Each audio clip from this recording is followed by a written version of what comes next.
குடிக்கிறீங்க. இப்ப சில பேர்லாம் பாத்தீங்கன்னா டெய்லி குடிக்கிறாங்க, கடன் வாங்கி குடிக்கிறாங்க, கொண்டாடி நகையை அடமான வச்சு குடிக்கிறாங்க. ஆமா, அதெல்லாம் பத்தி நீங்க என்ன நினைக்கிறீங்க? அது தப்புதான் சார். தப்புதான். தப்பு தானே. இப்ப உங்களுக்கு நீங்க எப்பயாதான் குடிக்கிறீங்க இல்லையா? இந்த மாதிரியான ரெகுலரா குடிக்கிறவங்க அது தப்புன்னு சொல்றீங்கல்ல, அதுல இருந்து அவங்க வெளியே வர்றதுக்கு அவங்க என்ன பண்ணலாம்? உங்களை மாதிரி மந்த்லி கொண்டு அட்வர்டைஸ்மெண்ட்ல பாத்திருக்கேன், ஏதோ சொல்றாங்க இந்த மாதிரி கேப்சூல் இருக்கு, அது ஹஸ்பண்ட் தெரியாம சாப்பாட்டுல குடுக்குறாங்க, அவங்க ரிலீவ் ஆயிடுறாங்கன்றாங்க.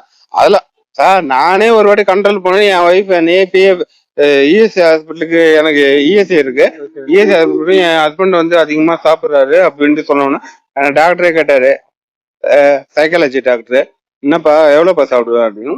குவார்டர் சாப்பிட்டு சார். இல்லையே உங்க ஒய்ஃப் சொல்றப்பதான் நீங்க அதிகமா சாப்பிடுற மாதிரி இருக்கு, ஆஃப் சாப்பிடுங்க போல இருக்கு அப்படின்னு. சார் போட்டுதான் சார் சாப்பிடுவேன், என்னைக்காவதுன்னா ஒரு ஆஃப் சாப்பிடுவேன் சார் அப்படின்னு. சரி ஓகே, உங்களுக்கு நான் டேப்லெட் கொடுக்குறேன், டேப்லெட் கொடுத்தா சாப்பிட்டது நல்லா இருந்துச்சு. அதுக்கப்புறம் அந்த ஞாபகமே வரல. அதுக்கு முன்னாடி கொஞ்சம் நீங்க அடிக்டடா இருந்தீங்க, இப்ப கொஞ்சம் மந்த்லி ஒன்ஸ் மாதிரி. ஆமா, அந்த டேப்லெட் எடுத்ததுக்கு அப்புறம் அந்த ஞாபகமே வரல, அவளுக்கு அது சாப்பிடவே தோணல.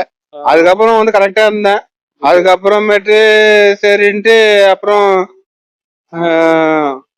கரெக்டா இருந்தேன். ஆமா, அதுக்கப்புறம் இந்த டாஸ்மாக் கவர்மெண்டே நடத்துறாங்கல்ல. ஆமா, இது எப்படி நீங்க பாக்குறீங்க? இது சரியா தவறா? உங்களோட கருத்து என்ன சொல்றீங்க? நான் உண்மையா சொல்ல போனேன்னா இந்த டாஸ்மாக் கவர்மெண்ட்டுக்கே வருமானம் வருது. ஆமா.